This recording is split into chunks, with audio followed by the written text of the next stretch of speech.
বান্দা তুমি যদি বড় বড় কবিরা গুনাহগুলো ছেড়ে দাও, তোমার জীবন থেকে আমি ছোট ছোট গুনাহগুলো আপনা আপনি সব মাফ করে দেব এবং তোমাকে সম্মানজনক জান্নাত আমি আল্লাহ রাব্বুল আলামিন তোমাকে দান করব। জোরে বলি সুবহানাল্লাহ।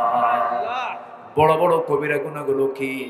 সাহাবে কেরাম একদিন নবীর সামনে বলছেন, ইয়া রাসূলুল্লাহ, বড় বড় কবিরা গুনাহগুলো কি আমাকে জানায় দেন। আলা উনাবিউকুম বিআকবারিল কাবাইর, আমি কি তোমাদের কি বড় বড় কবিরা গুনাহের কথা বলবো নাকি? সাহাবীরা প্রশ্ন করলেন, হুজুর আপনি বলুন বড় বড় কবিরা গুনাহগুলো কি কি? রাসূল বললেন, এক নম্বর হলো ইশরাকু বিল্লাহ, নাম্বার 2 হলো উকুকুল ওয়ালিদাইন, নাম্বার 3 হতেছে কাউলুজ জুর, বাজে কথা, নাম্বার 2 হলো পিতামাতার সঙ্গে খারাপ আচরণ করা, নাম্বার 1 হতেছে আল্লাহর সঙ্গে শিরিক করা। শিরিক করলে পরে বড় গুনাহ হয়ে যাবে, সবচেয়ে বড় গুনাহ। নাম্বার 2 হলো বাপ মার সঙ্গে নাফরমানি করা, বাপ মাকে ভাত দেয় না, বাপ মার হক আদায় করে না, এমন সন্তান বুঝি পাবনা জেলায় নাই? আসতে বলবেন না, আছে না নাই? এই সামাজিক অবক্ষয় একদিনে আসে নাই। আমার দাদারা মূর্খ ছিলেন, আমাদের মুরব্বীরা এলেম কেলাম তেমন শিখতে পারেন নাই, কিন্তু তাদের মধ্যে এই জাতীয় গুনাহ ছিল না, এই জাতীয় বড় পাপ তাদের মধ্যে ছিল না। তারা তাদের বাপ মার সঙ্গে সুন্দর আচরণ করেছেন। আর এখন যত বড় শিক্ষিত তত বড় বেয়াদব, ঠিক কিনা বলেন? বৃদ্ধাশ্রমে বাপ মাকে রেখে আসে, জানাজা দেওয়ার সময়ও পায় না, সন্তানে এত ব্যস্ত। কেন হয়েছে এগুলো জানেন? এগুলোর মূল কারণ হলো নৈতিকতার শিক্ষা থেকে জাতিকে পরিকল্পিতভাবে দূরে রাখার কারণেই আজকের সমাজের এই চিত্র আজকে চিত্রায়িত হচ্ছে। সম্মানিত ভাইয়েরা, আমি একটা প্রশ্ন করতে চাই, বলুন তো, মা বড় না বউ বড়? ভালো করে চিন্তা করে কবেন, কিন্তু মা বড় না বউ বড়? দেখছে? তা ঠিক আছে, হ্যাঁ, মাহফিলে মা বড়, বাড়িতে বউ বড়। এটা সঠিক না? এটা সঠিক হয়েছে না? ঠিক হয়েছে। দেখেন, কোরআন শোনা থেকে যারা জাতিকে বঞ্চিত রাখতে চায়, আল্লাহ তাদেরকে লাঞ্ছিত করে ছেড়েছে। এই জন্য কোরআন তারই কিতাব যিনি এই আকাশের মালিক, কোরআন তারই কিতাব যিনি এই সূর্যের মালিক, কোরআন তারই কথা যিনি এই গোটা পৃথিবীর মালিক। কোরআনকে যারা অচল করতে চেয়েছে তারাই অচল হয়ে যাচ্ছে, অচল হয়ে গিয়েছে। কোরআনকে অচল করতে চেয়েছিল আবু জেহেলরা, পেরেছিল? পারে নাই, অনেক চেষ্টা করেছে। আবু জেহেলরা কি বলেছিল? وقال الذين كفروا لا تسمعوا لهذا القرآن والغوا فيه لعلكم تغلبون। যারা কাফের তারা বলেছিল, কোরআন শোনা থেকে তোমরা দূরে থাকো, তোমরাই বিজয়ী হয়ে যাবে। অনেক ষড়যন্ত্র করেছে, ষড়যন্ত্রের ফলাফল হলো আবু জেহেল নিশ্চিহ্ন হয়ে গেছে, আল্লাহর দ্বীন রয়ে গেছে। জোরে বলি সুবহানাল্লাহ। আবু জেহেল নিশ্চিহ্ন হয়ে গেছে। আবু জেহেলের বাড়ি এখন আন্তর্জাতিক টয়লেট, ইন্টারন্যাশনাল টয়লেটের রূপ নিয়েছে। হাজিরা অন্য কোনো বাথরুমে না গেলেও অন্তত এটা তালাশ করে যে এটা আছে কই, এর একটু সাইজ করে থুয়ে যায়। কেন? মূল কারণ হলো সে বিরোধিতা করেছিল। কিসের বিরোধিতা বলেন তো? কোরআনের বিরোধিতা করেছিল। সম্মানিত হাজিরিন, যারা ভুল করেছেন আমি তাদেরকে দৃষ্টি আকর্ষণ করি, তওবা করুন। আমরা রাসূল থেকে শিক্ষা পেয়েছি, আমরা প্রতিশোধ পরায়ণ নই, আমরা ক্ষমা করতে শিখেছি। রাসূল আমাদেরকে শিখিয়ে দিয়েছেন। আপনি প্রতিশোধ নেবেন, এটার মজা কিছুক্ষণ পাবেন, আর কাউকে আপনি মন থেকে ক্ষমা করে দিবেন, এই তৃপ্তি আপনি আমৃত্যু পাবেন। ক্ষমা করে দেওয়ার মজাটা হচ্ছে স্থায়ী, আর প্রতিশোধ নেওয়ার মজাটা হলো কিছুক্ষণ, যা দেখে নিলাম তোরে আমি। কিন্তু না, আমার নবীজি স্থায়ী চিন্তা করতে বলেছেন, না প্রতিশোধ নয়, ক্ষমা করো, এর মধ্যে তুমি বেশি আনন্দ পাবে, বেশি তৃপ্তি পাবে। আমার নবীর সঙ্গে মক্কার মানুষগুলো যে আচরণ করেছিল, কেউ তো থাকার কথা ছিল না আসত। আমার নবীজি ফতে মক্কার দিন সবাইকে মাফ করে দিয়েছেন। আমার কোনো অভিযোগ নাই, আমি সবাইকে বিনা শর্তে মাফ করে দিলাম। জোরে বলি সুবহানাল্লাহ। তবে 17 জনের একটা তালিকা ছিল নবীর হাতে। কয়জনের বলেন তো? 17 জন। আমার রাসূল বলেন এই 17 জনকে যেখানেই পাবে সেখানেই শেষ করে দেবে। কেন? তারা ছিল এমন কিছু অপরাধী যাদের বেঁচে থাকার কোন অধিকার থাকতেই পারে না। এরকম অপরাধী কিন্তু আমার দেশেও আছে। আসতে বলবেন না, আছে না নাই? 16 বছরের তালিকা করেছে ওরা, তাই না? ওরা তালিকা করছে। এখন তালিকা করতেছে কারা বলেন? চিন্তা করে দেখুন, এই থানা কমিটি কত পেরেশান ছিল। জুতার তলা ক্ষয় হয়ে যেত, অনুমতি মিলত না। স্যার একটু অনুমতিটা দেন, আমরা কোরআনের মাহফিল করছি।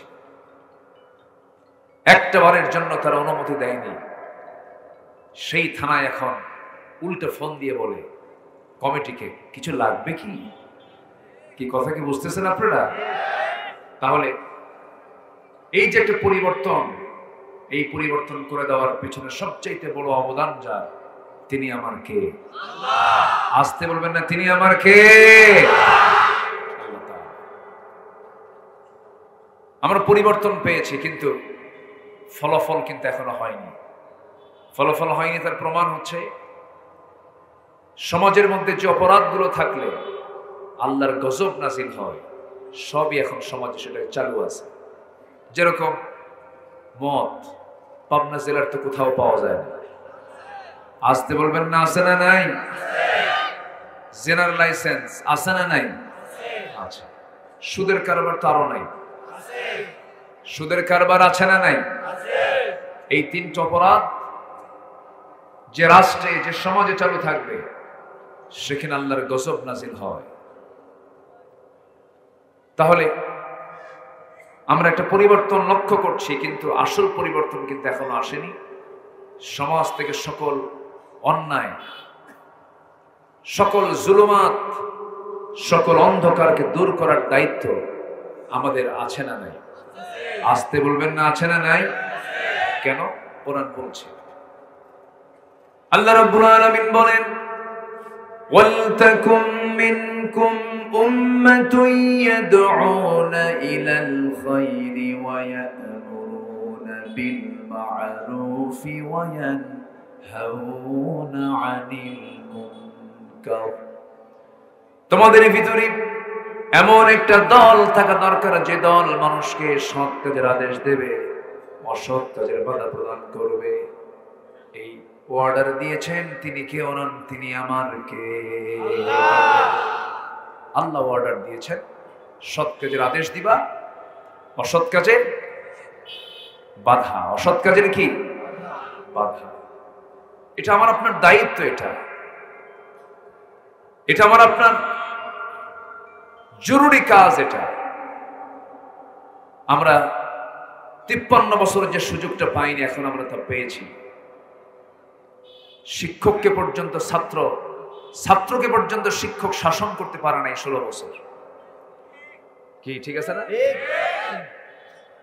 এক শিক্ষক তার ছাত্রের মাথার চুল আপত্তিকর দেখে শিক্ষক বলল, এইদিকে আয়, তোর মাথার চুল তো ঠিক নাই, কেচি দিয়ে কাটছে কেন?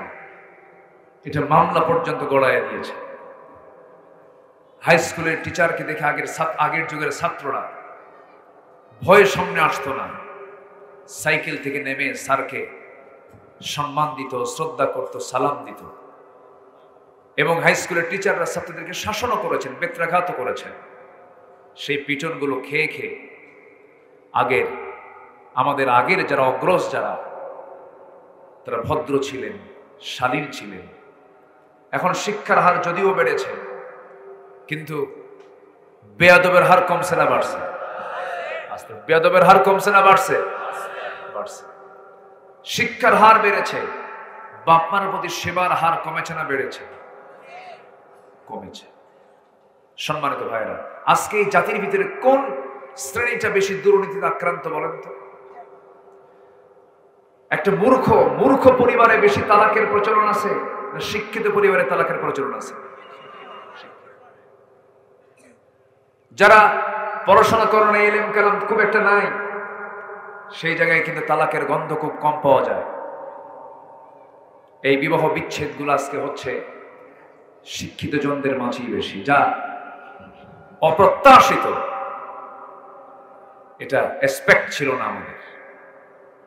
এরপরে বিগত 16 বছর যে দুর্নীতিগুলো দেখলাম, দেশ থেকে যে পাচারগুলো হলো, এই পাচারগুলোর পিছনে কি শ্রমিকরা দায়ী?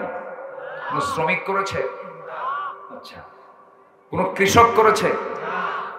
কৃষকও নাই, শ্রমিকও নাই। কোন প্রবাসী বরঞ্চ দেশ থেকে নিয়ে যায় না দেশে পাঠায়? দেশে পাঠায়।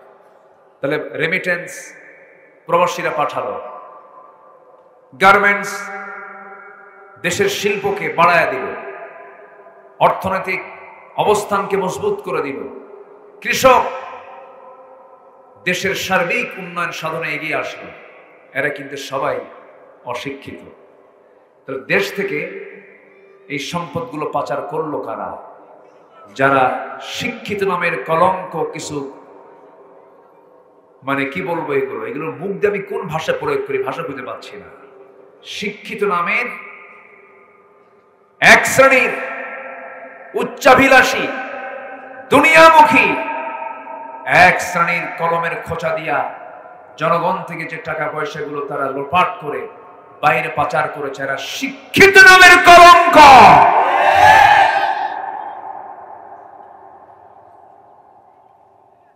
কলমের খোঁচা দিয়ে চুরির পরিমাণ আমার দেশে কম না বেশি? বলেন, কম না বেশি? কেন? এগুলোর কারণ আছে। এগুলোর কারণ হলো, যেমন রাজা, একটা কথা আছে না, যেমন রাজা তেমন প্রজা। একদম আগাটা, যে মাথাটাই যে সমস্যা। মাথা যদি ঠিক থাকে তখন বডিটা ঠিক থাকে। মাথায় যদি ক্যান্সার ধরে, আপনার তো অস্তিত্ব বিলীন হয়ে যাবে, এটাই স্বাভাবিক। সম্মানিত বন্ধুগণ, সম্মানিত ভাইয়েরা, তাহলে বোঝা গেল শিক্ষা আছে আমার দেশে, কিন্তু সেই শিক্ষা দিয়া জাতির নৈতিক চরিত্রের কোনো পরিবর্তন হয়নি।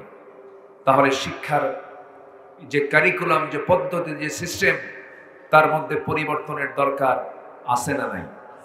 আসতে বলবেন না, আছে না নাই?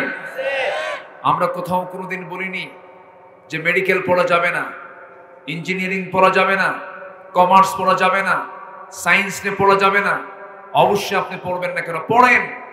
কিন্তু আমাদের দাবি হলো, আমরা মুসলমান, প্রত্যেক ফ্যাকাল্টিতে, প্রত্যেকটা ডিপার্টমেন্টে সব সাবজেক্ট থাকার পাশাপাশি কোরআন শেখাকে, কোরআন জানাকে সবার জন্য বাধ্যতামূলক করে দেওয়া হোক। আজকে যদি এটাকে বাধ্যতামূলক করে দেওয়া হতো, তাহলে এই জাতির অধিকাংশই কোরআন জানতো, ইসলাম জানতো, দ্বীন বুঝতো। আপনি অবাক হয়ে যাবেন, আমার দেশে মাত্র 5% নামাজ পড়ে, আর বাকি 95% নামাজই পড়ে না। তাহলে এই চিত্র কেন হলো? এই 54 বছরে যারা ক্ষমতার মসনদে ছিলেন, কেউ 25 বছর, কেউ 16 বছর, কেউ 9 বছর, মাঝখান দিয়া কেয়ারটেকার গভর্নমেন্ট কয়েক বছর, যে বা যারাই ক্ষমতার মসনদে ছিলেন, কেউ কিন্তু ক্ষমতায় এসে মুসলিম পরিবারের সন্তান হওয়ার পরও তারা ইসলাম দিয়ে, কোরআন দিয়ে তারা রাষ্ট্র পরিচালনা করে নেয়। যদি আজকে আমার দেশে যদি নামাজের আইন পাশ থাকতো, নামাজি সরকার যদি নামাজ কায়েম করত, পার্সেন্টেজ যা আছে তা শুধু উল্টা হতো। নামাজি হতো 95% আর বেনামাজি থাকতো হলো 5%। অতএব আমরা সব দেখে শেষ করেছি, আর দেখতে চাই না নতুন করে। আগামীর সরকার আমরা দেখতে চাই নামাজের সরকার। আগামীর দেশ আমরা দেখতে চাই ইসলামের দেশ, কোরআনের দেশ, কোরআনের দেশ, কোরআনের দেশ। রাজি আছেন কারা কারা? হাত উঁচু করে দেখা।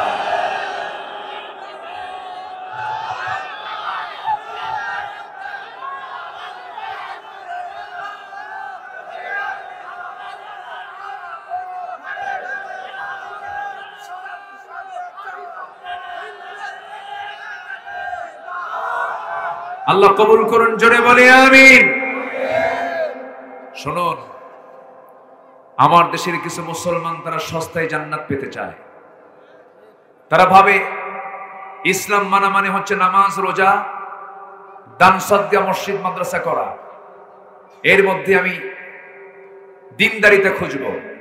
ক্যান্টনমেন্ট সচিবালয়, প্রশাসন, আদালত, আইন বিচার, ফিনান্স, ব্যাংক, এগুলো চলবে হলো দুনিয়াদারির নিয়মে, আমরা চালাবো।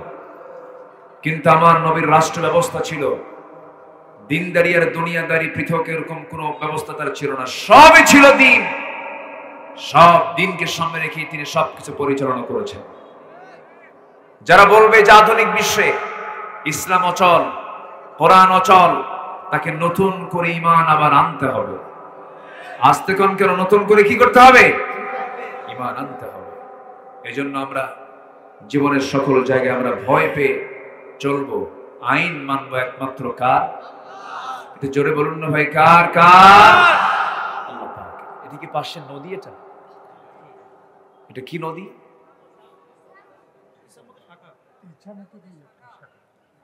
ইসামতি। এটার ব্রাঞ্চ না, এটা একটা শাখা। আচ্ছা, খুব সুন্দর। মানে আল্লাহ তাআলা জান্নাতের বর্ণনা দিয়েছেন, যেখানে সেখানে বলেছেন এমন জান্নাত দেওয়া হবে যার নিচ দিয়ে নদী প্রবাহিত। বলি আলহামদুলিল্লাহ। তাহলে এখানে কি প্রবাহিত বলেন তো? আর তার পাশে আমরা কি বসে আছি না? এত সুন্দর এটা প্রাকৃতিক সৌন্দর্য খুব কম পাওয়া যায়, জানেন? এই চিত্র আপনি অনেক উন্নত রাষ্ট্র আছে, এই চিত্র আপনি পাবেন না। কি সুন্দর গাছগাছালি আমার দেশ সাজানো। আমি কাতারে গিয়েছিলাম বছর দুয়েক আগে। তো কাতারে তো ধুধু, মানে চরম গরম, এত গরম যে গাছ হওয়া সম্ভবই না। এর মাঝেও দেখি গাছ, কিছু তরুতাজা গাছ লাগানো। তো বললাম ভাই এর মধ্যে গাছ হয় কেমনে? হুজুর নিচে স্যালাইন লাগানো। নিচে কি লাগানো? স্যালাইন, মানে পানির লাইন দিয়ে রাখছে। এরপরে আর কি হুজুর? এরপরও মরতে নেই। এরপর ওর মাথা যেন খারাপ না হয়, মানে গাছের যে মাথা আছে উপর থেকে হেলিকপ্টার দিয়ে পানি ছিটানো হয়। এর ফলে এই গাছগুলো বেঁচে আছে। তাহলে বলুন, কোটি কোটি টাকা খরচ করে তারা একটা গাছ বাঁচানোর জন্য চেষ্টা চালায়। আর আমার দেশটা কত সুন্দর দেখেন, নদীর এ পাশেও গাছ, ও পাশেও গাছ, কি সুন্দর সবুজ। এমন সবুজ সুন্দর দেশ পৃথিবীর অন্য কোথাও আপনি খুঁজে পাবেন না। বলুন না সুবহানাল্লাহ, বলুন না আলহামদুলিল্লাহ। দেশ সুন্দর, দেশের সম্পদ সুন্দর, কিন্তু দেশ পরিচালনা যারা ইতিপূর্বে করেছেন তারা ছিলেন সুন্দর না অসুন্দর? বলেন বলেন বলেন বলেন বলেন। আমার দেশের নেতাদের বৈশিষ্ট্য হলো মিথ্যা কথা বলা। আমি যা বলবো ডিরেক্ট বলতেছি। নেতা মানি ঠকবাজ, নেতা মানি মিথ্যা প্রতিশ্রুতির একটা বাহানা, ঠিক কিনা? আমাদের আস্থার জায়গা তারা নষ্ট করে ফেলেছে, সব ধ্বংস করে ফেলেছে তারা। মাহাথির মোহাম্মদ মালয়েশিয়াকে কোথায় নিয়ে চলে গেছিলেন? উনি ইন্তেকাল করেছেন 1981 সালে। মালয়েশিয়া বাংলাদেশের চাইতে পিছনে ছিল। আজ বাংলাদেশের মানুষ, শ্রমিকরা, মালয়েশিয়ার এই বিশাল স্ট্রাকচারকে বাংলাদেশের শ্রমিকরা এটাকে সফল করেছে, এটাকে বাস্তবায়ন করেছে। অথচ আমার দেশে যদি এই চুরি, চৌর্যবৃত্তি আর ঠকবাজি যদি না থাকতো, অসৎ নেতৃত্ব যদি না থাকতো, বাংলাদেশ থেকে মালয়েশিয়া নয়, মালয়েশিয়া থেকে বাংলাদেশে মানুষ কাজের জন্য আসতো। আমার দেশে কি নাই সবই ছিল, সবই আছে, এখনো আছে। আবার ঘুরে দাঁড়াবে বাংলাদেশ, কিন্তু ঘুরে দাঁড়ানোর জন্য শর্ত হলো আগে চরিত্র সুন্দর করা। কি সুন্দর করা বলেন? কি সুন্দর করা? এই জন্য কি লাগবে? আসতে বলবেন না, কি লাগবে? আমি আজকে আপনাদেরকে 3টা আমল শিখায় দেব, এরপরে আমি আলোচনা শেষ করব। হয়তো আজান হবে, আমরা নামাজও পড়ব, কিন্তু নামাজটা হবে হচ্ছে নির্দিষ্ট সময়ের চাইতে মিনিমাম 20 মিনিট পর। এতে কি কারো কোনো কি কমপ্লেইন আছে? কেউ কিছু বলবেন? আমার দেশে আবার ফতুয়া সন্ত্রাস কিছু আছে, ফতুয়া সন্ত্রাস, এমনি ফতুয়া মানে আছে না? আছে না নাই? বলেন তো আছে না নাই? এমনি ফতুয়া মানে। হঠাৎ করে একদিন দেখলাম সামনে আসলে এক বেচারি ফতুয়া দিয়েছেন কিয়ামত পর্যন্ত হরতাল হারাম। কোন পর্যন্ত? তাহলে তার ফতুয়াটার ওজন কত দেখেন, ও কিয়ামত পর্যন্ত বলে দিয়েছে।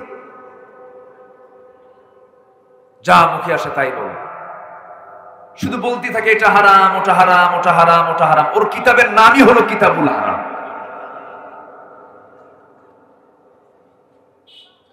আমরা একটু পরে আমরা নামাজ পড়বো।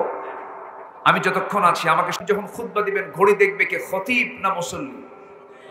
এখন দেখে কারা? সভাপতি দেখার কয় হুজুর সময়ের দাম নাই, এরকম। এখানে বসেছি আমরা, এখানে নামাজও হবে, সবই হবে, কিন্তু এখানে ঘড়িটা দেখার দায়িত্ব দিবেন কারে? কম। ঠিক আছে তো? আচ্ছা, তাহলে আমি যত সময় শেষ করবো আমরা 3টা আমল শিখে যাবো। কয়টা আমল শিখে যাবো বলেন তো? 3টা আমল। 3টা আমলের ফলাফল হলো আল্লাহ বলছেন আমি তার সকল ভুলগুলোকে সংশোধন করে দেব এবং তার জীবনের সকল পাপ রাশিকে আমি আল্লাহ মাফ করে দেব এবং আমি তাকে মহা সাফল্যে সাফল্যবান করব। তাহলে আর কিছু লাগে বলেন তো? আর কিচ্ছু লাগে না। তাহলে আমরা এই 3টা আমল আজকে শিখে যাই। জোরে বলি ইনশাআল্লাহ। জুমার নামাজ বেশি দামি না আসর নামাজ বেশি দামি? ডান চোখ দাম বেশি না বাম চোখের দাম বেশি? ডান চোখ। বাম চোখ কানা করেন বলেন।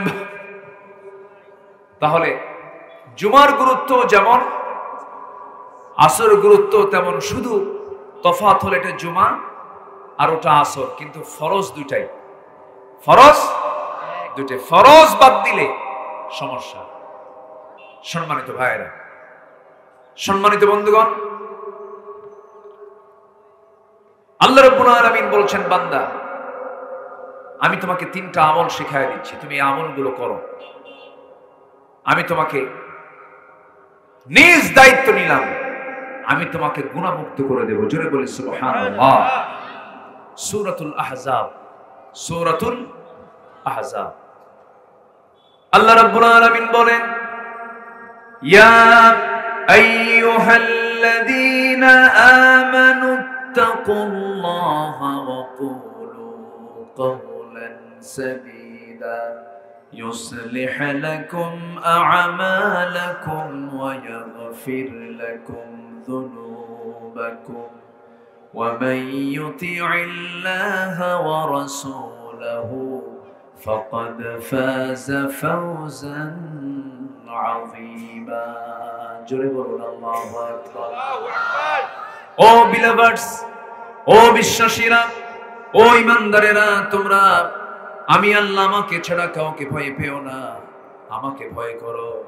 আমাকে ভয় করলে তোমার জন্য 15টা সুফল আছে, 15টা পুরস্কার আছে। কার কথা? আল্লাহ। একটাও কিন্তু বলি নাই। সময় যদি আমাকে দেন, ধৈর্য ধরে আমি একটা একটা করে বলবো। রাজি আছেন তো? তাকওয়া অবলম্বনের জন্য আল্লাহ রাব্বুল আলামিন 15টা গুড নিউজ দিয়েছেন, সুসংবাদ দিয়েছেন। এর মধ্যে 1 নাম্বার হলো আল্লাহ রাব্বুল আলামিন সুন্দর করে বলছেন ইন্নাল্লাহা মা'আল্লাযীনা তাকাউ ওয়াল্লাযীনা হুম মুহসিনুন। জোরে বলুন আল্লাহু আকবার। আল্লাহর পক্ষ থেকে তাদেরকে সাহায্যের ওয়াদা করেছেন। তুমি যদি আমাকে ভয় করতে পারো, আমি আল্লাহ নিজে তোমাকে সাহায্য করব। আর আল্লাহ যে বান্দার সাহায্যের দায়িত্ব নেবেন, সেই বান্দার সঙ্গে পৃথিবীর কেউ পারবে নাকি? আসতে বলবেন না, পারবে নাকি? আল্লাহ রাব্বুল আলামিন নাম্বার 2 বলছেন তুমি যদি আমাকে ভয় করতে পারো গুনাহ মাফ হয়ে যাবে। বিরাট পুরস্কারের সুসংবাদ তিনি দিয়েছেন। যালিকা আমরুল্লাহ আনজালাহু ইলাইকুম ওয়া মান ইয়াত্তাকিল্লাহ ইউকাফির আনহু সাইয়্যাতিহি ওয়া ইয়াযিম লাহু আজরা। জোরে বলুন আল্লাহু আকবার। নাম্বার 3 হলো মাগফিরাতের ঘোষণা। ওয়াত্তাকুল্লাহা ইন্নাল্লাহা গফুরুর রহিম। নাম্বার 4 হলো সকল কাজকে আল্লাহ রাব্বুল আলামিন সহজ করে দিবেন। আল্লাহ রাব্বুল আলামিন বলেছেন ওয়া মান ইয়াত্তাকিল্লাহা ইয়াজআল লাহু মিন আমরিহি ইউসরা। নাম্বার 5 হলো সফলতার সুসংবাদ দিয়েছেন তিনি। ইন্না লিল মুত্তাকিনা মাফাজান হাদাইকা ওয়া আ'নাবান ওয়া কাওয়াইবা আতরাবা। নাম্বার 6 হলো সংকট থেকে তিনি উত্তরণ করে দিবেন। ওয়া মান ইয়াত্তাকিল্লাহা ইয়াজআল লাহু মাখরাজা। নাম্বার 7 হলো প্রশস্ত রিজিকের ব্যবস্থা করে দিবেন। ওয়া ইয়ারযুকুহু মিন হাইসু লা ইয়াহতাসিব। নাম্বার 8 হলো সম্মান এবং মর্যাদার সুসংবাদ দিয়েছেন। ইন্না আকরামাকুম ইনদাল্লাহি আতকাকুম। নাম্বার 10 হলো আল্লাহর মুহাব্বতের সুসংবাদ তিনি দিয়েছেন। ইন্নাল্লাহা ইউহিব্বুল মুত্তাকিন। জোরে বলুন আল্লাহু আকবার। আল্লাহু আকবার। এবং নাম্বার 11 হলো আল্লাহ রাব্বুল আলামিন কবুলিয়তের সুসংবাদ দিয়েছেন। ইন্নামা ইয়াতাকাব্বালুল্লাহু মিনাল মুত্তাকিন। জোরে বলুন আল্লাহু আকবার। নাম্বার 12 হলো শ্রেষ্ঠত্বের সুসংবাদ দিয়েছেন। ওয়াল্লাযীনা তাকাউ ফাওকাহুম ইয়াওমাল কিয়ামাহ। নাম্বার 13 হলো শাস্তির ভয় থেকে মুক্ত থাকার সুসংবাদ তিনি দিয়েছেন। ফামানিত্তাকা ওয়া আসলাহা ফালা খাউফুন আলাইহিম ওয়ালা হুম ইয়াহজানুন। নাম্বার 14 হলো তুমি যদি আল্লাহকে ভয় করো জান্নাতের বিভিন্ন নিয়ামত আল্লাহ পাক তোমাকে দান করবেন। ইন্নাল মুত্তাকিনা ফি জান্নাতিন ওয়া নাহার। আল্লাহু আকবার বলেন। আল্লাহু আকবার। জান্নাতিন ওয়া নাহার, তোমাকে দেওয়া হবে নহর, শরাবের নহর, মধুর নহর, দুধের নহর, পানির নহর। কেউ তো জোরে বললেন না সুবহানাল্লাহ। কয়টা নহর থাকবে বলেন তো? 4টা নহর। শরাবের নহর, মধুর নহর, দুধের নহর, পানির নহর। আল্লাহু আকবার। আমার বন্ধুগণ, আল্লাহ রাব্বুল আলামিন এরপরে বলেছেন ইন্নাল মুত্তাকিনা ফি জান্নাতিন ওয়া নাহার ফি মাকআদি সিদকিন ইনদা মালিকিন মুকতাদির। জোরে বলুন আল্লাহু আকবার। নাম্বার 15 হলো তুমি বান্দা আমাকে যদি ভয় করতে পারো, আমাকে যদি তুমি একমাত্র ভয়ের জায়গায় যদি আমাকে রাখতে পারো, আল্লাহ বলেছেন আমি তোমার জন্য আলোর ব্যবস্থা করব, কোনো অন্ধকার থাকবে না। জোরে বলে সুবহানাল্লাহ। সব জায়গায় আলোকিত করে দিবেন তিনি আমার কে? আল্লাহ। আরো জোরে বলেন তিনি আমার কে? আল্লাহ। শর্ত হলো ভয় করতে হবে কাকে? আল্লাহকে। বিধান মেনে চলতে হবে কার? আল্লাহ। এটা 1 নাম্বার কাজ। আমরা আল্লাহকে ভয় করব। ভয় কাকে বলে দেখেন, ভয়টা কি? এটা যুগে যুগে সাহাবে কেরামদের মধ্য থেকে আমরা পেয়েছি, আম্মি কেরামের মধ্য থেকে আমরা পেয়েছি। তারা আল্লাহকে কি পরিমাণ ভয় করেছেন, কি পরিমাণ তাদের মধ্যে ইখলাস কাজ করেছেন। তাকওয়া মানে হচ্ছে বেঁচে থাকা, গুনাহ থেকে নিজেকে পরহেজ রাখা। আমাদের জীবনের সবচেয়ে বড় চ্যালেঞ্জ হলো আমাদের আমল নামায় যেন কবিরা গুনাহ যোগ না হয়। ছোটখাটো গুনাহ আল্লাহ পাক তাকাবেনই না, আল্লাহ পাক মাফ করে দিবেন। জোরে বলে সুবহানাল্লাহ। ছোটখাটো গুনার দিকে আল্লাহ পাক তাকাবেন। আল্লাহ রাব্বুল আলামিন বলেন ইন তাজতানিবু কাবাইরা মা তুনহাউনা আনহু নুকাফির আনকুম সাইয়্যাতিকুম ওয়া নুদখিলুকুম মুদখালান কারীমা। বান্দা তুমি যদি বড় বড় কবিরা গুনাহগুলো ছেড়ে দাও, তোমার জীবন থেকে আমি ছোট ছোট গুনাহগুলো আপনা আপনি সব মাফ করে দেব এবং তোমাকে সম্মানজনক জান্নাত আমি আল্লাহ রাব্বুল আলামিন তোমাকে দান করব। জোরে বলি সুবহানাল্লাহ। বড় বড় কবিরা গুনাহগুলো কি? সাহাবে কেরাম একদিন নবীর সামনে বলছেন, ইয়া রাসূলুল্লাহ, বড় বড় কবিরা গুনাহগুলো কি আমাকে জানায় দেন। আলা উনাবিউকুম বিআকবারিল কাবাইর, আমি কি তোমাদের কি বড় বড় কবিরা গুনাহের কথা বলবো নাকি? সাহাবীরা প্রশ্ন করলেন, হুজুর আপনি বলুন বড় বড় কবিরা গুনাহগুলো কি কি? রাসূল বললেন, এক নম্বর হলো ইশরাকু বিল্লাহ, নাম্বার 2 হলো উকুকুল ওয়ালিদাইন, নাম্বার 3 হতেছে কাউলুজ জুর, বাজে কথা, নাম্বার 2 হলো পিতামাতার সঙ্গে খারাপ আচরণ করা, নাম্বার 1 হতেছে আল্লাহর সঙ্গে শিরিক করা। শিরিক করলে পরে বড় গুনাহ হয়ে যাবে, সবচেয়ে বড় গুনাহ।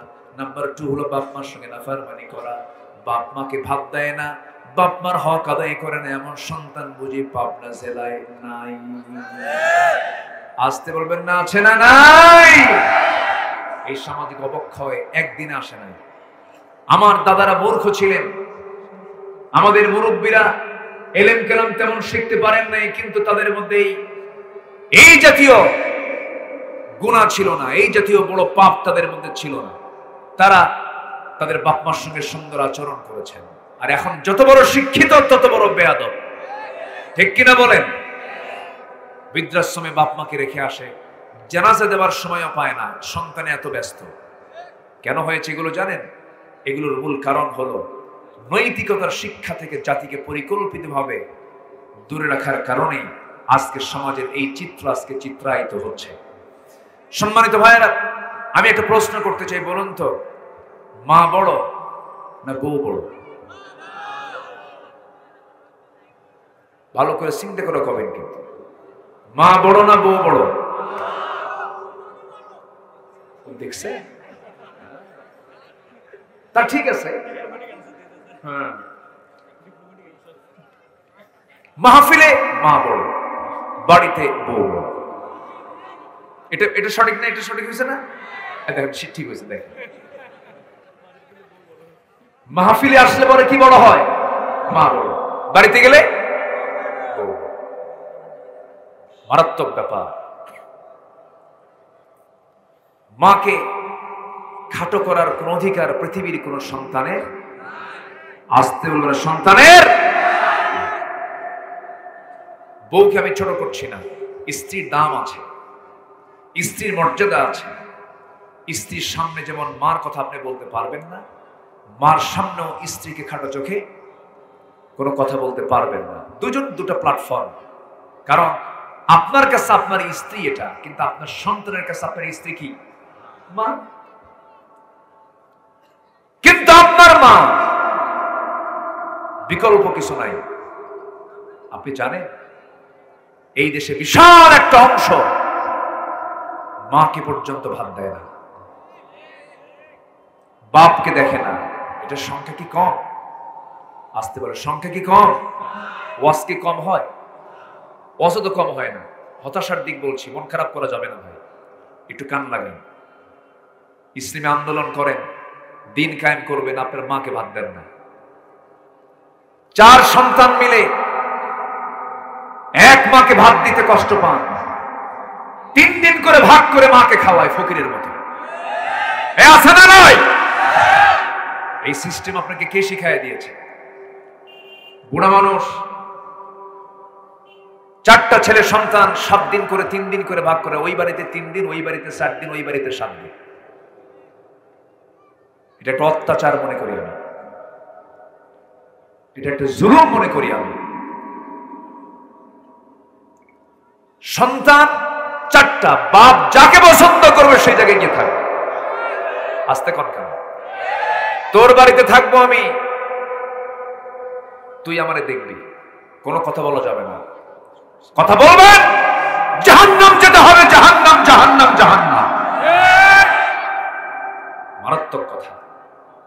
হ্যাঁ, ইনশাআল্লাহ। তাহলে আপনি নামাজ পড়লেন, তাহাজ্জুদ পড়লেন, দান করলেন, সদকা করলেন, আপনি পারিবারিক ভয়ে, পারিবারিক চাপে পড়ে আপনার সন্তানদের চাপে পড়ে, আপনার বউয়ের চাপে পড়ে আপনার মাকে আপনি ভাত দিচ্ছেন না, সব কি হবে? বরবাদ হয়ে যাবে। আমি কিন্তু একদম আসল জায়গায় নক করতেছি। এগুলো কথা কি বলার দরকার আছে? বলার দরকার আছে। যারা এগুলো করো, সোজা গিয়ে মার কাছে মাপ চাও, বাবার হাত ধরে মাপ, পা ধরে মাপ চাও। হুমা জান্নাতুকা ওয়া নারুকা, তোমার জন্য তোমার বাপই হলো জান্নাত, তোমার বাপই হলো জাহান্নাম। খুশি করো। পীর বাবাকে খুশি করলে না করলে আল্লাহ যতটুকু না নারাজ হবেন, তার চাইতে যদি আপনার আব্বা আম্মাকে আপনি খুশি না করতে পারেন, বেশি নারাজ হবে। আপনার ওস্তাদ, আপনার আলেম, তার দোয়া কবুল হতেও পারে, নাও পারে, কিন্তু আপনার মার দুফোঁটা চোখের পানিতে আপনার জন্য ৭টা জাহান্নাম নিভে যেয়ে আল্লাহ তাআলা আপনার জন্য জান্নাতের বরাদ্দ করে দিবেন। এই জন্য বাড়িতে এই দুটো সম্পদ যার আছে, আমরা তাদের হক আদায় করব সবার পরে না সবার আগে? কার ভয়ে? আসতে বলবেন না, কার ভয়ে? আল্লাহর ভয়ে। কোরআনকে প্রশ্ন করুন, কোরআন বলো তো যে আমি আমার কামাই থেকে সবার আগে খরচ করব কার জন্য? কোরআন বলে দিচ্ছে। আল্লাহ রাব্বুল আলামিন বলেন, ইয়াসআলুনাকা মাযা ইউনফিকুন কুল মা আনফাকতুম মিন খায়রিন ফালিল ওয়ালিদাইনি ওয়াল আকরাবিন। জোরে বলুন আল্লাহু আকবার। হে রাসূল, আপনাকে প্রশ্ন করা হবে মানুষ কোথায় খরচ করবে, খরচের খাতগুলো আপনি জানায় দেন। ১ নম্বর খাত হলো সন্তান তার বাবার জন্য আগে খরচ করবে, মার জন্য আগে খরচ করবে। জোরে বলি সুবহানাল্লাহ। খরচের খাত আগে স্ত্রী সন্তানের জন্য না বাপ মার জন্য? বাপমার জন্য। কিন্তু বাড়িতে ছেলে মেয়ের জন্য রুম বরাদ্দ থাকে, আত্মীয়ের জন্য রুম বরাদ্দ থাকে, মেহমানের জন্য রুম বরাদ্দ থাকে, আর বাপ মার জন্য বরাদ্দ থাকে হলো সিঁড়ির তলের রুম। আমি কিন্তু আসল জায়গায় নক করতেছি। আছে কিনা? আছে কিনা? আছে কিনা? আছে কিনা? কেন কেন এগুলো হবে? এগুলো কি ইসলাম শিখিয়ে দিয়েছে? না। আমরা কাকে ভয় করব? আল্লাহকে। আসতে বলবেন না, কাকে ভয় করব? আল্লাহকে।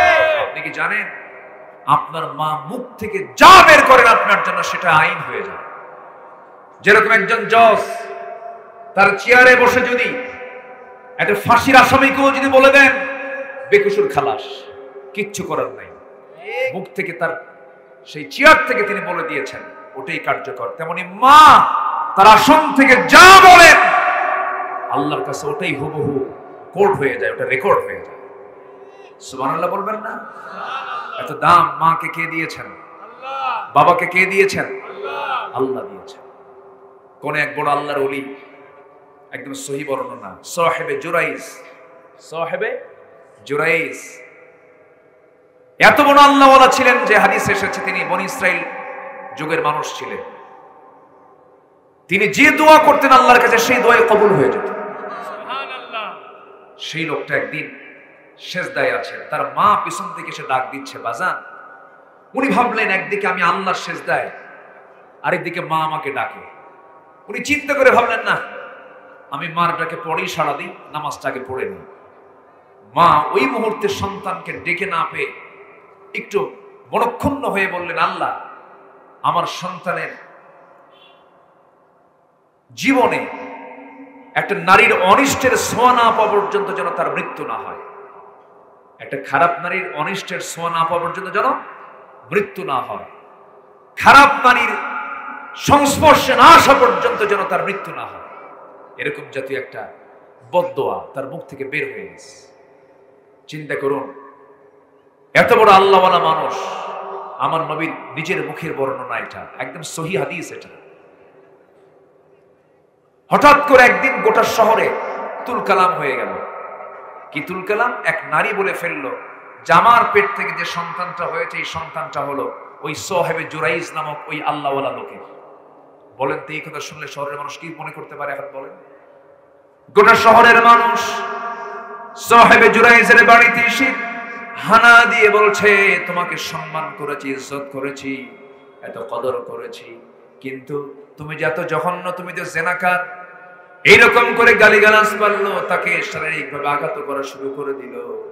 এমন সময় সাহেবে জুরাইজ বলতে না পেরে কি জবাব দিবেন, এমন সময় তিনি বললেন, আমার সন্তানের যে দাবিটা করা হচ্ছে, যে মহিলা বলতেছে এই সন্তানটা আমার ঔরস থেকে এসেছে, আমার সন্তান, ওই মহিলাকে আমার সামনে হাজির করা হোক। হাজির করা হলো। সাহেবে জুরাইজ ওই নারীকে প্রশ্ন করছে, এই মহিলা, তুমি যে আমার বিরুদ্ধে এমন কথাটা বলছো, ওই সন্তান যে আমার, তার প্রমাণ কি? সঙ্গে সঙ্গে মহিলা আবার বলতে, প্রমাণ আর লাগবে কি? এই সন্তান তো তোমারই, তুমি আমার সঙ্গে জিনা করেছো। এমন সময় চোখের পানি ফেলতে ফেলতে হঠাৎ করে তিনি আবেগ আপ্লুত হয়ে ওই নবজাতক সন্তান, কোলে থাকা সন্তানকে প্রশ্ন করলেন, সন্তান, এখন তোমার জবাব মুখ থেকে না বের হওয়া পর্যন্ত আমি তো নাজাত পাচ্ছি না। ও নবজাতক, তুমি জবাব দিয়ে দাও। এই পৃথিবীতে 3 জন নবজাতক মার দোলনায় থেকে, মার কোলে থেকে এই কথা বলেছে। একজন হচ্ছেন আল্লাহর পয়গম্বর ঈসা আলাইহিস সালাতু ওয়াস সালাম। সবাই জানেন না, আল্লাহর পয়গম্বর ঈসা আলাইহিস সালাতু ওয়াস সালাম, তিনিও প্রমাণ করেছেন আমার মা হলেন একজন সতী মা, এই জন্য তার মুখ থেকে কথা বের হয়েছে। এই বাচ্চাটাও যার বিরুদ্ধে অভিযোগ দেওয়া হয়েছিল, তার পক্ষে রায় দিয়া মহিলা, ওই বাচ্চাটা বলতেছে, হে শহরের সমস্ত লোকেরা, তোমরা আমার ব্যাপারে যে সন্দেহ পোষণ করেছো, আমার পিতা সাহেবে জুরাইজ না, আমার পিতা হলো অমুক পাহাড়ের পাদদেশে থাকা, আজ থেকে 1 বছর আগে অমুক পুরুষের সঙ্গে আমার মা জিনা করে, আমি হলাম সেই জিনার ফসলের অবৈধ সন্তান। নাজাত পেয়ে গেল সাহেবে জুরাইজ, সবার ধারণা ক্লিয়ার হয়ে গেল। কিন্তু মাঝখান থেকে যে এত বড় যে বিপদটা আসলো, কার বদদোয়া? কার বদদোয়া? আমার নবীজি সুন্দর করে ব্যাখ্যা করে দেওয়ার উদ্দেশ্য কি? পৃথিবীর সকল সন্তানরা বাপ মার সঙ্গে কখনো বেয়াদবি করবে না, বাপ মার মুখের কথাটাই আইন হয়ে যায়। এজন্য একজন বিচারকের মুখের কথা যেমন আইন, তার চেয়ারে বসে, ঠিক তেমনি আমার আব্বা আম্মার মুখের কথাটা কি হয়ে যায়? আইন হয়ে যায়। এই জায়গায় কোনো ক্রমে কোনো মিসিং করলে তার মুখ থেকে যা বের হবে তাই হবে। আসুন, এই বড় কবিরা গুনাহ থেকে আমরা নিজেকে পরহেজ রাখি, কারণ আমরা ভয় করি কাকে? আল্লাহকে। আসতে বলবেন না, কাকে ভয় করি? আল্লাহকে ভয় করি। নাম্বার 3 হচ্ছে কাউলুজ জুর, বেফাস কথাবার্তা বলা। ইমানদার কখনো বেফাস কথাবার্তা বলে না। দেখেন না, 16 বছর যা শুনছি, কোন হিকমতপূর্ণ কথা কি আমরা শুনতে পেরেছি? না, খালি ঠ্যাস মারা কথা আর বেফাস কথা। খেলা হবে কি? দেখেন না, দেখেন না, এগুলো দেখেন না, দেখেন না। আচ্ছা বলেন তো, ওই প্ল্যাটফর্ম থেকে, রাষ্ট্রের গুরুত্বপূর্ণ ওই জায়গা থেকে এমন জাতীয় বেফাস কথা কি মানায়? আসতে মানায়? আল্লাহ এমন খেলার জন্য এমন ব্যবস্থা করছে, লোকই নাই, খেলবে কেন? আর সে যে কোন জগতে আছে আল্লাহই জানে। বেফাস কথা ইমানদার কখনো বলতে পারে না। তাহলে একটা হাদিস থেকে আমরা শিখলাম হলো, 1 নম্বর হচ্ছে শিরকের কাছে যাব না, আমরা কোনো মাজারে যাব না, কোনো ব্যক্তির কাছে যাব না, কোনো বান্দার আইন মানব না। বান্দার আইন মেনে নেওয়া মানে হচ্ছে শিরকের বড় কাজে সে জড়িত হয়ে যাওয়া। কোনো মাজারে কারো কাছে যাব না, কোনো বাবার কাছে যাব না, শিরকের ধারে পাশে আমরা যাব না। নাম্বার 2 হচ্ছে পিতামাতার সঙ্গে নাফরমানি করব না, এটা হচ্ছে সামাজিক কাজ, পারিবারিক কাজ। নাম্বার 3 হলো অকুলু লিন্নাসি হুসনা, মানুষের সঙ্গে যখন কথা বলবে খুব সুর নরম করে, সুন্দর করে কথা বলবে, ঝাক রাগ থেকে মানুষকে কথা বলবে না। তোমার কথায় যেন কেউ কষ্ট না পায়। প্রকৃত মুসলমান সেই যার মুখ এবং হাত থেকে অন্য মুসলমান নিরাপদে থাকে। আল মুসলিম মান সালিমাল মুসলিমুনা মিন লিসানিহি ওয়া ইয়াদিহি। আল্লাহ কবুল করুন, জোরে বলি আমিন। আমিন। 3টা কাজ আমরা শিখবো। 1 নম্বর হলো আমরা ভয় করব কাকে? আল্লাহকে। নামাজ পড়ব কার ভয়ে? আল্লাহ। 5 ওয়াক্ত নামাজ পড়বেন কারা কারা? একটু হাত তুলে দেখেন তো দেখি। 5 ওয়াক্ত নামাজ কারা কারা পড়বেন? জোরে বলি ইয়া আল্লাহ। আল্লাহ। আরো জোরে বলি ইয়া আল্লাহ। আল্লাহ। আমাদেরকে 5 ওয়াক্ত সালাত আদায় করা তৌফিক তুমি আল্লাহ দিয়ে দাও। জোরে বলি আমিন। আরো জোরে আমিন। আরো জোরে আমিন। আমার নবীর জীবনের শেষ কথা কি ছিল বলেন তো? আরো জোরে, আরো জোরে। জাহান্নামে যাওয়ার 1 নম্বর কারণ কি বলুন তো? জাহান্নামে যাওয়ার 1 নম্বর কারণ কি? কি ছেড়ে দেওয়া? বলেন, কি ছেড়ে দেওয়া? নামাজ ছেড়ে দেওয়া। আজান আশপাশের মসজিদে তো হয়ে গেছে, হয়ে গেছে না? এখন শোনেন আমি বলি, আমার দেশে নামাজের শ্রোতা বেশি না বেনামাজের শ্রোতা বেশি? বলেন, এটা কিন্তু বুঝতে হবে, আগে মাথায় নিতে হবে। এমনও শ্রোতা আছে, হুজুর আমরা তো ওয়াজের জন্য আসছি, নামাজ পড়তে আসছি। কি কথা কি বুঝতেছেন? তো রাগ করতেছেন নাকি আপনারা? আমি যদি এক্ষুনি যদি নামাজের বিরতি দিয়ে দিই, আমি আর এই পরিবেশ নামাজের পরে ফিরে পাবো না। কি কথা কি বোঝা গেল? এই জন্য আমি কিন্তু অভিজ্ঞতায় বলছি। আমাদের তো প্রত্যেক দিন এই প্রোগ্রাম থাকে, অভিজ্ঞতার আলোকে কথাটা বলছি আমি। একটু ওয়াক্তের, as-salatu ala waqtiha, শুধু এই হাদিসের আজকে ইন্না as-salata kanat ala al-mu'minina kitaban mawquta, এই আয়াত এবং হাদিসের একটু খেলাফ হচ্ছে, কিন্তু বৃহত্তর স্বার্থে আমরা একটু দিনের কথাই তো বলছি। আর 10 মিনিট পরে আমরা দোয়ার দিকে যাব। কষ্ট হবে আপনাদের? শুধু আয়াতটা আমি ফিনিশিং দেব। সূরা আহজাব থেকে কথা বলছি। শুধু এখানে পানি আছে, ওযু বানাবো, নামাজে দাঁড়ায় যাব। জোরে বলি ইনশাআল্লাহ। ইনশাআল্লাহ। এত সুন্দর পরিবেশ আমি এই বছরও পাইনি কোথাও। পাশে পানি, একদম ওযুর ব্যবস্থা, এখানে নামাজ। আল্লাহ কবুল করুন। আমিন। একসঙ্গে আজকে এখানে নামাজ হবে, কিন্তু একসাথে ইনশাআল্লাহ। একটা লোক যাবেন না, গেলে কিন্তু খবর আছে। দেখেন অনেকে চুপচাপ আছে, দেখেন কি কবে এখন একটাও যাবেন না। ওযুর পানি কিন্তু এখানে আছে। কি রাগ করতেছেন আপনারা? বাচ্চা যদি ওষুধ না খেতে চায়, মা কি করে? আগে আদর করে, খা বাবা খা, জ্বর 104 ডিগ্রি খা, এরপরও খায় না। মুখ মানে দাঁতের মাড়ি শক্ত করে চেপে ধরছে, খাবো না। খাবি না, খা। 2 হাত 2 পা শক্ত করে ধরে মুখের মধ্যে নখ ঢুকায় দেয়, খা। কি কথা বোঝেন না আপনি? এই যে ধমকটা দিল, এর মধ্যে সন্তানের অকল্যাণ না কল্যাণ? যে আমি যে ধমকটা দিছি, এটা কিন্তু কল্যাণ। রাগ করবেন না। আমরা একসঙ্গে যদি এখানে সিদ্ধান্ত নিতে পারি যে আজকের এই জুমার দিনের এই আসর থেকে শুরু হলো নামাজ, শেষ নিঃশ্বাস থাকা পর্যন্ত এক ওয়াক্ত নামাজ কাজা হবে না, মাহফিল কবুল হয়ে যাবে, মাহফিল কবুল হয়ে যাবে। আল্লাহ কবুল করুন। জোরে বলি আমিন। দেখি আজকে টেস্ট হবে। সম্মানিত ভাইরা, তাকওয়ার ফলাফল 15টা কিন্তু বলেছি। তাকওয়া অবলম্বন করলে তার কি রেজাল্ট আমি জানিয়ে দিয়েছি। এখন আসুন, নাম্বার 2 হচ্ছে ওয়াকুলু কওলান সাদীদা। যা বলবো আমরা সত্য কথা না মিথ্যা কথা? বলুন তো এই দেশের কোন শ্রেণীর লোক বেশি মিথ্যা কথা বলে? হ্যাঁ, এই কথা কি কয় কিছু বুঝি না। কোন শ্রেণীর লোকেরা? শিক্ষক, পেশাজীবী, চাকরিজীবী, রাজনীতিবিদ, নেতা না কারাকন? রাজনীতি নেতারা। এই তো।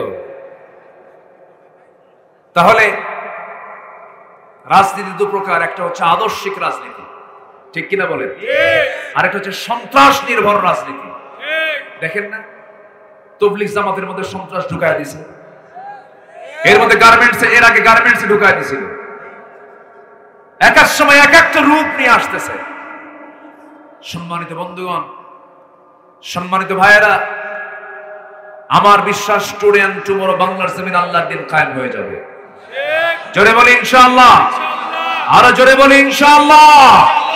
যেই জমিন আল্লামা সাঈদীর রক্ত ঝরেছে, সেই জমিন আল্লাহর দিন কায়েম হবে। জোরে বলি ইনশাআল্লাহ। আরো যদি রক্ত দিতে হয়, জান দিতে হয় আল্লাহর দিন কায়েমের জন্য, সবাইকে রাজি আছেন? সবাইকে রাজি আছেন? রাজি আছেন কারা কারা? আপনার লোক হাত তুলে দেখায় দেয়।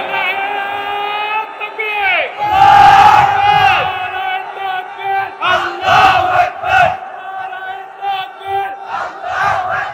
আল কোরআনের আলো ঘরে ঘরে জালো, সংসদে জালো, আল কোরআনের আলো। বিপ্লব বিপ্লব, ইসলাম ইসলাম, ইসলামী বিপ্লব, বিপ্লব বিপ্লব। তোমার নেতা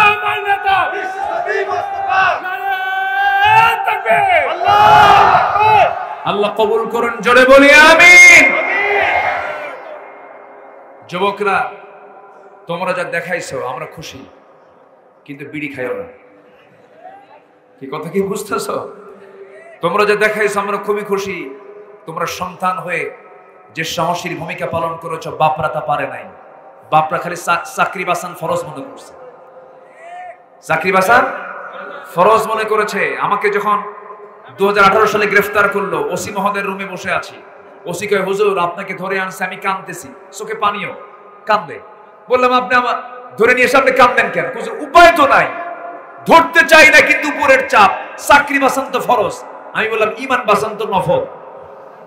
কি কথা কি বুঝতেছেন আপনারা? শেষ পর্যন্ত বাপরা হেরে গেছে, ছেলেগুলো রাস্তায় নেমেছে। ঠিক কিনা? ঠিক কিনা? ছেলেগুলো রাস্তায় নেমে তারা বুঝিয়ে দিয়েছে, না আমরা ফ্রি ফায়ারে, আমরা পাবজি গেমসে আকৃষ্ট হয়ে চরিত্র হারাই নাই, আমরা জাতে মাতাল হতে পারে তাহলে ঠিক আছে। যুবকরা, এখন বিড়ি খাওয়া যাবে না। মেসেঞ্জার ইমোতে এই হইছে কে, ওদেরকে ধমক দিও না, ছোট বাচ্চা তো, ওরা ধমক দিলে হয়? ওরা তো দেখতে চায়, মাঝে মাঝে আওয়াজটা হচ্ছে। সম্মানিত ভাইয়েরা, যুবকরা, নোংরামি করা যাবে না। মেসেঞ্জার ইমো হোয়াটসঅ্যাপ লাইনে চ্যাটিং করা যাবে না। কি ঠিক কিনা? ঠিক কিনা? বিয়ার আগে আকাম কুকাম করা যাবে না। আসতে কয়, আরো জোরে কও। গোপনে গোপনে কোনো কিছু হয় না। বিয়ের কাজ কি গোপনে না প্রকাশ্যে? রাসূল বলেছেন, যে বিয়েতে এলান বেশি সেই বিয়েতে বরকত বেশি। এলান করে দাও, গোটা জাতিকে জানায় দাও বিয়ে হচ্ছে। এটা হচ্ছে সবচাইতে উত্তম বিয়া। গোপন গোপন কোন ওয়ালা মুত্তাখিদি আখদান ওয়ালা মুত্তাখিদাতি আখদান, এটা করা যাবে না। তবে আবার বিয়ের নামে গায়ে হলুদের কিছু অনুষ্ঠান আমার দেশে হয়, আছে না নাই? এটা কি মুসলমানদের কাজ না বিজাতীয়দের কাজ? অন্য জাতিরা এগুলো করে, এগুলো মুসলমান করবে না। কোন কি বলে, কি বাজায়, বক্স, হ্যাঁ ডিজে বক্স, ঠিক তো, মনে যেন থাকে। এগুলো করা যাবে না। বিয়ে হচ্ছে পবিত্র বন্ধন, এটাকে অপবিত্র করে অপবিত্র পন্থা এগুলোকে চালানো যাবে না। যুবকরা, তোমার হুসনে খুলক ঠিক রাখো, উন্নত চরিত্র গঠন করো। আগামীর বাংলাদেশ তোমার হাতে উঠতেছে ইনশাআল্লাহ। সাজাবা কি দিয়া? সাজাবা কি দিয়া? কোরআন দিয়ে। আল্লাহ রাব্বুল আলামিন কবুল করুক, জোরে বলি আমিন। আরো জোরে আমিন। সম্মানিত ভাইরা, আমি কিন্তু উঠতে বলিনি, একটা লোক উঠবেন না, বসুন। ধীরে ধীরে আমরা দোয়ার দিকে যাব। আচ্ছা জি, তাহলে তো মসজিদের মাহফিল, কেউ উঠবেন না, দিবেন না, সমস্যা নেই, কিন্তু একটু মসজিদের জন্য কিছু কিছু লোক তো দান করবেন, মাহফিলের জন্য কিছু কিছু লোক দান করবেন। যদি কেউ দিতে চান 2-4-5 মিনিটের ভিতরে, চাদর কি দিয়েছিলেন ভিতরে, একটু ব্যাগ দিয়ে দেন। সময় যেহেতু দিনের বেলা, এই সময়টা মানুষ হাটে ঘাটে বাজারে বিভিন্ন কাজে কিন্তু ব্যস্ত থাকে, তো ব্যাগ যাবে, ব্যাগের সবাই আপনারা কম বেশি যে যা পারেন দিবেন। আর যদি না দেন, বসে থাকেন, কিন্তু উঠবেন না। আমরা একসঙ্গে দোয়া করবো এখানে, যদি জোরে বলি ইনশাআল্লাহ। যে দেলোয়ার, তার দাদির জন্য দোয়া চেয়ে কিছু টাকা। এরপরে মোহাম্মদ মিজান খান বিদেশ গেছেন, তার জন্য দোয়া চেয়ে একজন ভাই দিয়েছেন কিছু টাকা। আল্লাহ কবুল করো, নেক নিয়ত মঞ্জুর করো, আল্লাহ আপনাকে মাফ করো। উঠে কেন? বসেন বসেন, একটু বসেন। জি, আমরা দিলটা নরম করে, পাবনার মানুষ প্রচুর দান করে, আমি জানি, সারা রাত ধরে মানুষ দান করে, এরকম মাহফিল আমি পেয়েছি। কেউ উঠবেন না, আমি কিন্তু যেতে বলিনি। ব্যাগ দিয়ে দেন, চাদর গেছে, যে যা পারি, চাদর তো কম হলো, আরো নামতে হবে। যে আপনারা মূল গেটেও থাকেন, মূল গেটেও থাকেন, যেন সবাই যেন দেওয়ার সুযোগ পায়। আমরা সবাই দেবো, জিকির করে সুবহানাল্লাহ।